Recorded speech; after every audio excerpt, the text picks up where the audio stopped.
Acabo de ver Michael y la sensación que me quedó es rara, porque no es que la película sea mala en el sentido tradicional. Visualmente, de hecho, es impecable. Las coreografías son un espectáculo y hay momentos donde genuinamente se te pone la piel de gallina. Pero cuando salí del cine y empecé a pensar en lo que había visto, me di cuenta de que no podía contarles la historia de Michael Jackson que me acababan de contar, porque en realidad no me contaron ninguna. Y eso, tratándose del artista más influyente de la historia del pop, es un enorme problema. Hoy en Pausa y Cine vamos a hablar de por qué esta película no brilla tanto en la superficie y se queda tan vacía por dentro.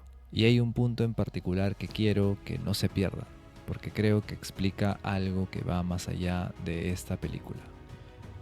Michael es una película producida por el respaldo total del patrimonio de Michael Jackson, y eso importa mencionarlo, porque condiciona, para mí, absolutamente todo lo que vamos a hablar. No es un detalle menor. Cuando el legado de un artista tiene control creativo sobre su propia biopic, el resultado casi siempre es el mismo. Una película que protege la imagen en lugar de explorar al ser humano. Y hay un nombre que se usa normalmente para este tipo de patrones: el síndrome de Bohemian Rhapsody. Película hermosa, música increíble, historia barnizada. Michael tiene esto en un grado máximo, y la fórmula es exactamente la misma. Una anécdota rápida, luego pasamos a una canción icónica, con escenas recreadas con precisión milimétrica, y de vuelta a empezar durante 2 horas hasta que el crédito final aparece, y uno sale del cine pensando, qué bonito estuvo, sin poder decir exactamente qué fue, qué historia realmente vimos. Y esto conecta directamente con algo que el género de las biopics musicales ya resolvió hace tiempo. Porque si miran lo que hizo Rocketman con Elton John o Better Man con Robbie Williams, ahí las canciones no son pausas en la historia, son el vehículo para entrar en la cabeza del artista. Son el momento donde la película se vuelve surrealista, incómoda y realmente reveladora. En Michael lo que sucede es totalmente lo opuesto. Cada vez que arranca una secuencia musical, la narrativa se detiene emocionalmente. La película literalmente se pausa para darte un concierto y después retoma el hilo como si nada hubiera pasado. Y eso hace que la música, que debería ser el corazón de todo, termine siendo lo que interrumpe la historia en lugar de contarla, o por lo menos ayudar a contarla. Ahora, lo de Jafar Jackson es un caso aparte que merece analizarlo con cuidado, porque hay algo muy específico que falla, y no es lo que la mayoría está diciendo. De entrada, el parecido físico es genuinamente interesante. El dominio del movimiento, la postura, los gestos, todo eso está a un nivel que es muy difícil de criticar. Pero hay una diferencia muy concreta entre imitar con perfección y actuar con calma. Y esa diferencia se nota cuando lo ponen en el mismo plano mental que Jamie Foxx en Ray o Timothée Chalamet en A Complete Unknown. Porque esos actores que los viste sufrir, dudar, elegir, realmente están actuando. A Michael lo ves posar, y siendo justo con Jafar, eso no es enteramente su culpa, porque el guión nunca le da la oportunidad de hacer otra cosa. Y aquí viene el punto que les mencioné al principio, porque hay una defensa de la película que circula mucho en redes y que en teoría tiene sentido, pero cuando lo analizas bien, se cae sola. El tema es este: Michael actúa como un niño de forma deliberada porque en realidad nunca tuvo infancia. Se le robaron desde los 5 años y esa regresión era parte real de su psicología adulta. Y eso no está mal como punto de partida. De hecho, es probablemente la lectura más honesta que existe sobre quién era él como persona. El problema es lo que la película hace con esa premisa. Porque una cosa es mostrar a un hombre que nunca creció con toda la complejidad que ello implica: la vulnerabilidad extrema, las decisiones erráticas, la incapacidad de leer las dinámicas de poder a su alrededor, el dolor de alguien que construyó Neverland porque necesitaba inventarse la infancia que nunca tuvo. Y otra cosa muy distinta es usar esa infantilización como excusa para reducirlo a diálogos de por lo menos 3, 4 o 5 palabras y una actitud permanentemente dócil, que tampoco cambia en 2 horas. Eso no es capturar la psicología de Michael, es simplificarla hasta hacerla casi inofensiva.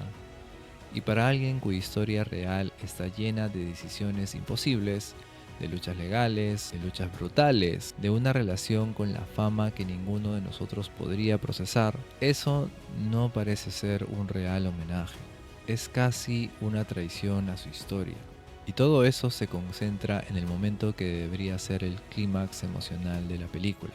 El despido de su padre, Joey Jackson, como manager, y los detalles que la película eligió para esa escena son sobre el papel perfectos. Michael no enfrenta a su padre directamente, lo hace a través de John Branca, su abogado, quien le envía un fax a Joey con la noticia.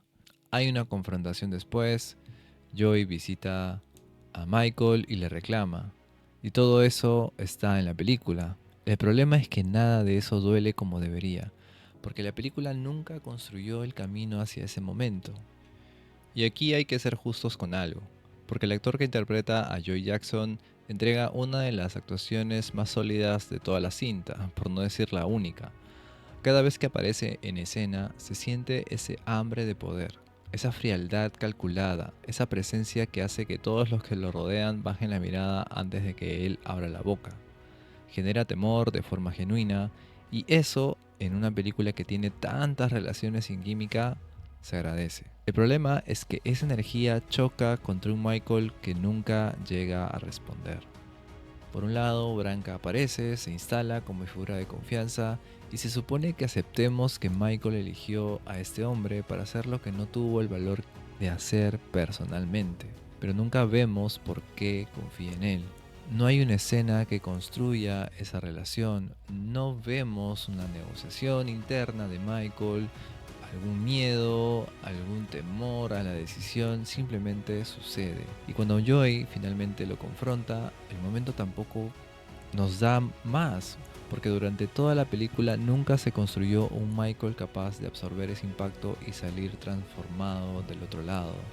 No hay un viaje, simplemente llega el fax, llega la noticia, Joey explota, Michael pone la misma cara de siempre y la película busca continuar. Y hablando de Branca, este es el ejemplo más claro de algo que la película hace sistemáticamente con todos sus personajes secundarios.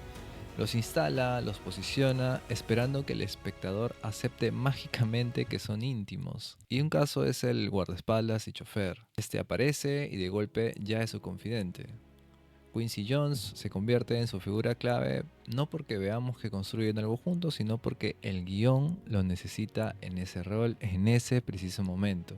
Y vamos, la secuencia que más me sacó de la película es la de las mascotas, donde se nos explica que el amor de Michael por los animales nació porque un día estaba leyendo un libro, simplemente entendió de que ese sería su mundo.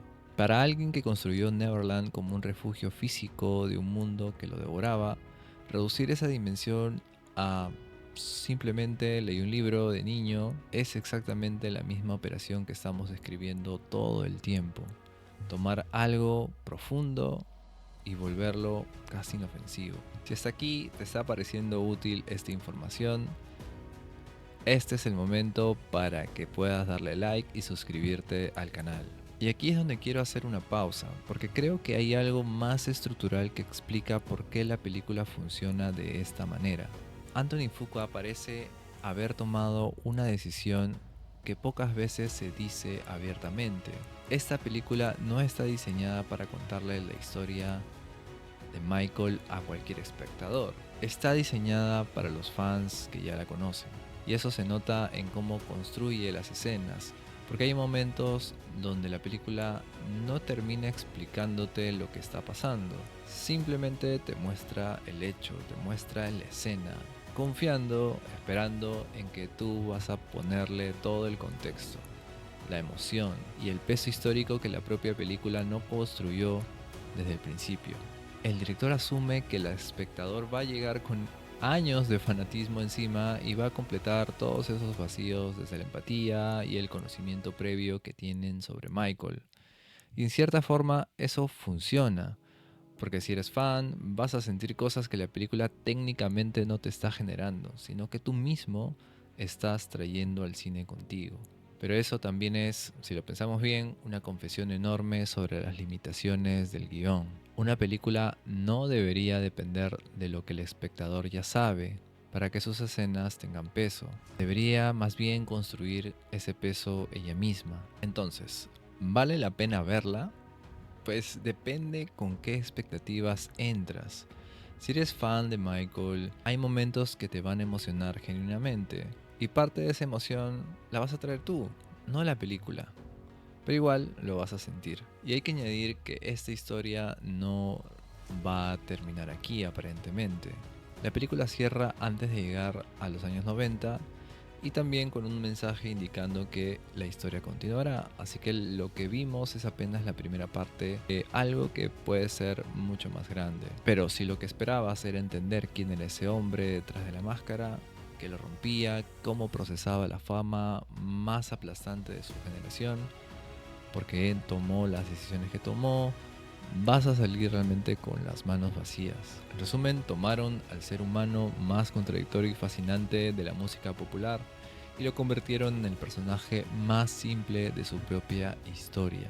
Y eso realmente para mí es lo más difícil de perdonarle a esta primera entrega. Bien, ¿ustedes qué piensan? ¿Creen que la infantilización de Michael es una decisión artística válida o también sienten que se usó como excusa para evitar la complejidad? ¿Qué opinan del trabajo de Jafar? ¿Lo salva o no alcanza? Déjame tu opinión en los comentarios, me interesa mucho saber lo que piensas. Si te gustó este video y el análisis que hice, dale un like y suscríbete al canal. Nos vemos pronto.